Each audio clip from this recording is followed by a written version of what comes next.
So guys, I've diagnosed our problem here with our fire selector, and on the right hand side of the gun we have a small nub which has been sheared off, and that nub is to stop the fire selector from moving too far around, so it'll only keep it between this position and this position, and the nub will be locked in this recess. But you can see it's been sheared off, so what we need to do is insert either a pin or a screw in here to act as a new little nub. And on the other side we've got a slightly cracked cam here.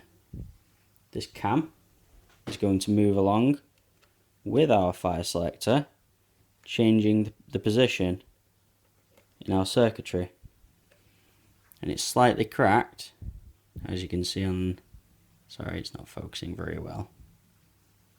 There we go, it's cracked on the further side here.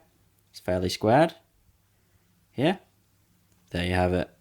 So we're going to need to build that back up with I'll probably use some super glue, or maybe I'm going to heat up this component and mold it back into shape.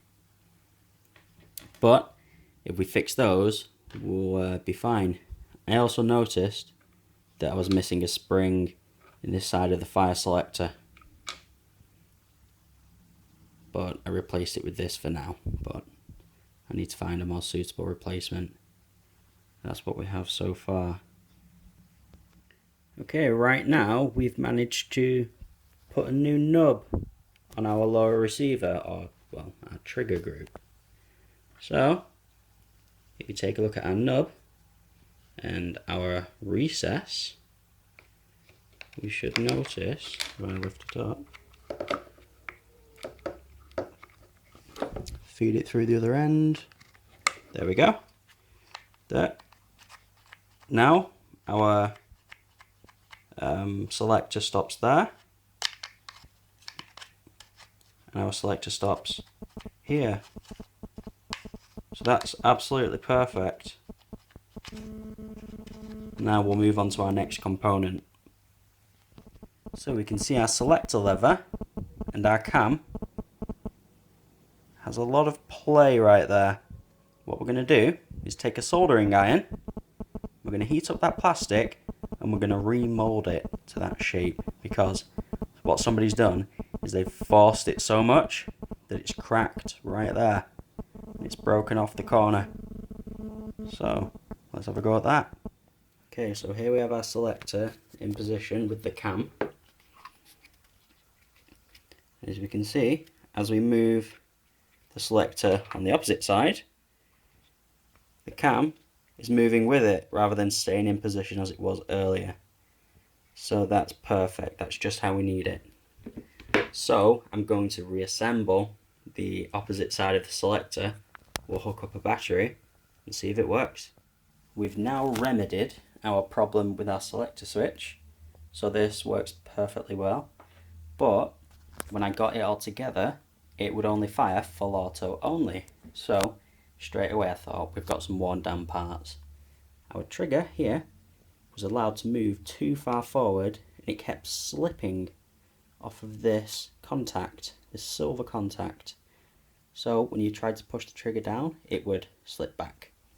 So I glued a piece of plastic to stop the trigger moving so far forward. That helped a lot, but I was still having the issue. So what I did was I removed our contact from its housing. If we look at our contact, try and get it to focus.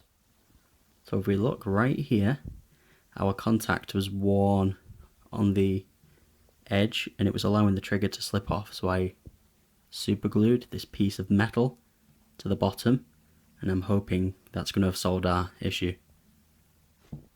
Here we have it, guys. I've assembled the gearbox and put it on the trigger group, lower receiver, and here we can see our selector has been shortened and we've got a nice solid click on there.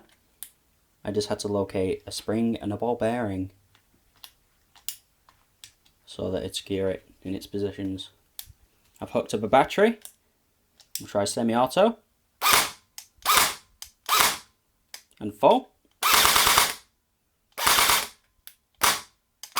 Sorted. That's absolutely perfect. Well, all I've done there is glue some bits to my gun and shorten some things. I did order a new set of springs, but maybe that was unnecessary. Anyway guys, that's a really successful repair. So if you are troubleshooting how to, fix your gearbox, then hit me up with a message and I'll help you through it. I'll talk you through it. Cheers guys. If you like this video, then go ahead and subscribe to see more. I'd really appreciate a like as well. Cheers.